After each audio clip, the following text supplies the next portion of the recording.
Hello and welcome to the Hot Take. My name is Andrew and I'm with Miguel. We're going to be talking about Bright Memory today. Is it a bright memory? I don't know. This game was released March 25th, at least in early access. If you buy the game, you get the full release when it comes out. Initial thoughts, Miguel, what'd you think? Okay. So, if it wasn't obvious enough due to lighting a bonfire in this demo, um, it's clearly inspired by Dark Souls, which is points in my book. But they try to fuse it with kind of a Overwatch like hero style shooter. So you shoot guns and you have abilities, right? Yeah. So I will say, the fusion made me really enjoy the game. I was horrible at the game. I'm not very good at first-person shooters to begin with, and especially on PC. And combine that with somewhat hard enemies, in my opinion. It took me literally twice as long to finish the game as it took Miguel. But that being said, I think I really enjoyed it. It has a lot of promise. As I said, it's an early access, so it's basically just the first stage or part of the game, and the rest of it is going to be released later. But I was really impressed, and I'm really looking forward to playing more of it. I was very impressed as well, knowing that this was a single developer working on this, and by developer I mean a single person. Yeah, one person did this entire game. A lot of the times, indie developers tend to either stick away from or just don't do shooters very well, in my opinion. They don't feel fluid. This game actually felt really good, and it looked really good. If you would have told me like this was a Suda 51 game, for example, I could have believed you. It's surprisingly polished, especially for being early access. Yeah, I would have absolutely believed this was from a AAA studio as a beta product, which it is. It's early access, but it's at a level of polish that rivals maybe older games like last generation. Aside from graphics, visual fidelity, it's very, very good. Yeah, I could see that. Like I said, the gameplay is maybe about an hour. You said it's a first-person shooter. It's very, very fast-paced. It's everything you want out of a first-person shooter. Is it perfect? No, but it's an early access. There are some of the abilities, in my opinion, don't hit as hard as they could in terms of like visual aesthetics.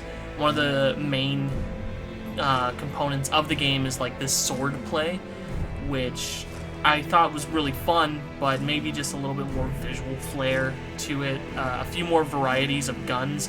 I didn't really feel like there was necessarily a reason to use my pistol ever, because you get a shit ton of ammo. So there were little things like that they could probably change, but this game is super polished. I honestly surprised, and a really good value too. If you were to buy it right now, like I said, it's $4.68, and that means you get the full game when it comes out eventually, and that's really good. I believe the Bright Memory standalone demo, whatever you want to call it, was supposed to emulate kind of like you're in like a vertical slice of being in the middle of the game. So that's why I believe you have so much ammo, you have so many resources. Like, I don't know if you're going to start the game with these like base abilities that you have. You have 4 abilities to begin with, if you count the dodge. A good number of the upgrades as well. I'm pretty sure that you're going to start with just like gunplay and introduce abilities slowly. That's fair. I was gonna say it did feel a little disjointed, but you saying that, you're probably correct. There's a few boss fights in this. I think they're pretty well done. The scale of everything in this game, you get introduced to a fairly wide variety of different enemies and different enemy types in this, and each one of them has like certain things they're weak against or certain things you can exploit. And I really enjoyed that, man. I don't know what else I can say. Like, a lot of the times when I'm doing these with other people, there's a lot of things to like criticize, or there's a lot of arguing points, but we seem to be in agreement that this is just really good and you should go buy it. I would say it's really good for being done by one person. It's phenomenal for being done by one person. But there are definitely points to criticize. He's not the best animator, for example. The quick animations seem fine, and the spotlights, the ones, sorry, not the spotlights, but the focuses, the ones that you see on your screen, so your view, things that are done with your gun and your hands and whatnot, those look great. But in the cutscenes, for example, whole body movement is very cartoony, I want to say. That could be an aesthetic choice, though. Your True. main character is very cartoony. She True. looks straight out of like a Final Fantasy game. That's fair, but even Final Fantasy games have more fluid movement. This is very jumpy looking. Simply in the cutscenes. In-game animation is much better, which is odd. Oh, maybe he went gameplay first, especially for like the tech demo, because you Right. barely get any story. Yeah, and rendering the cutscenes would be time consuming, so he probably didn't want to spend too much time perfecting those. This screams like I said, Suda 51 or like Square. I get kind of a Crisis feel even from it. I've never played Crisis. So Yeah, Square too as well though. Like or Deus Ex, I mean. Yeah. The newer Deus Ex games. It's hard because like I sort of agree with what you were saying in terms of your criticisms, but at the same time it is an early access. True, absolutely. So all those things could be fixed, and a lot of the times when you see smaller developers or studios, maybe they don't earn the right to think they'll get fixed, but this game was already released, or this demo was already released with such polish, I feel like it's going to get fixed. Right. Like His work ethic shows clearly. Like a single person putting this together requires insane amounts of drive. Right. So I absolutely believe if there's any reason that the game doesn't come to be perfected or just polished even more, it's due to lack of information. Not information, but a viewpoint, a perspective from the developer. Other than that, is there anything else that you can say like you really can criticize about it? Maybe just a couple of design choices. Yeah. Like we both agree on the grapple.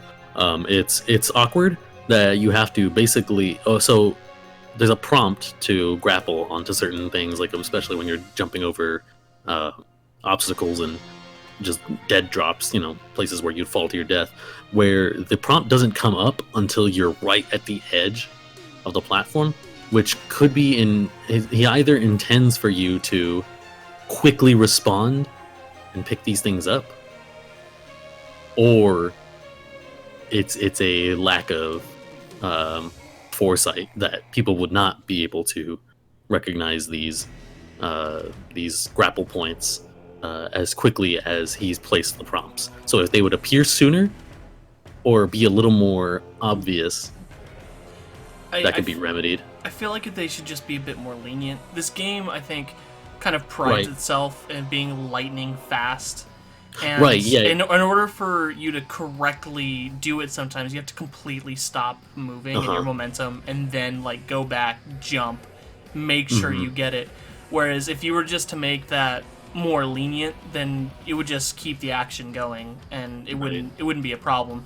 Maybe you could argue it wouldn't be as satisfying to complete those jumps, but at least in this demo there wasn't anything that would make me feel that way. Yeah, it's especially finicky with jumping. I eventually abandoned trying to jump and grapple at the same time and just started either stopping or just looking at the grapple points as I was approaching them, because I already knew they were there because I missed them the first time around. We come at this from two different perspectives. You are somebody who is going to design school. I'm just somebody who's been reviewing games for a long time, so you probably have a different insight. Was there anything else that particularly bothered you?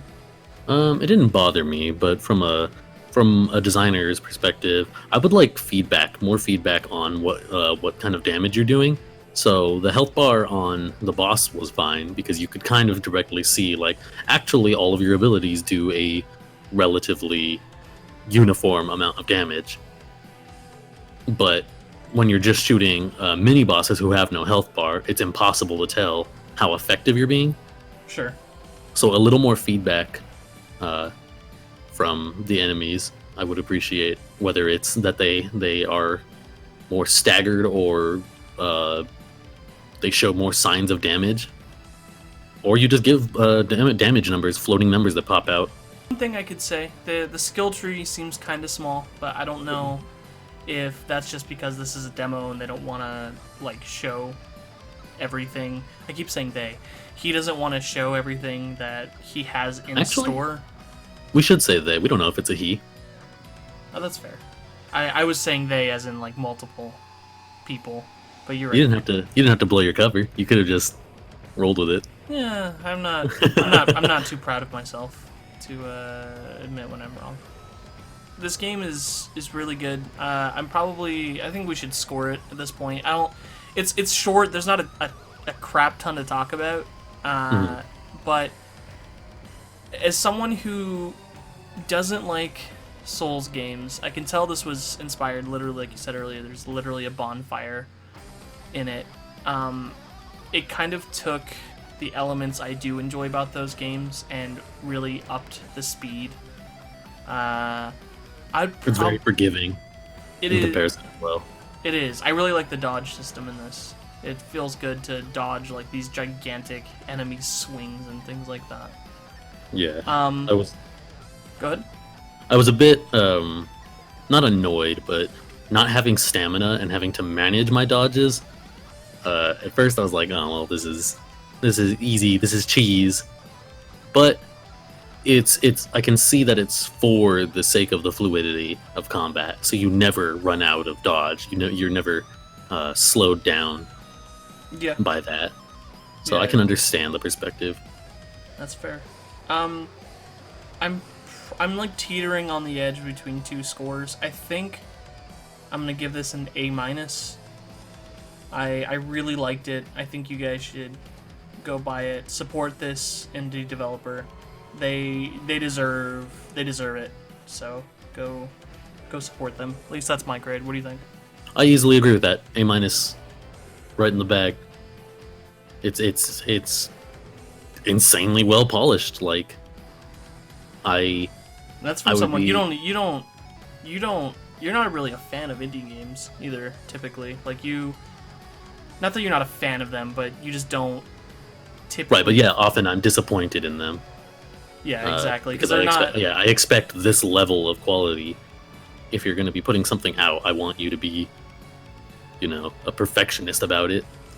Yeah, if they keep going like this, I can easily see Bright Memory being one of those names like Bastion or Super Meat Boy, something obviously a different style of games, but something that everybody knows. This has been Andrew McGill.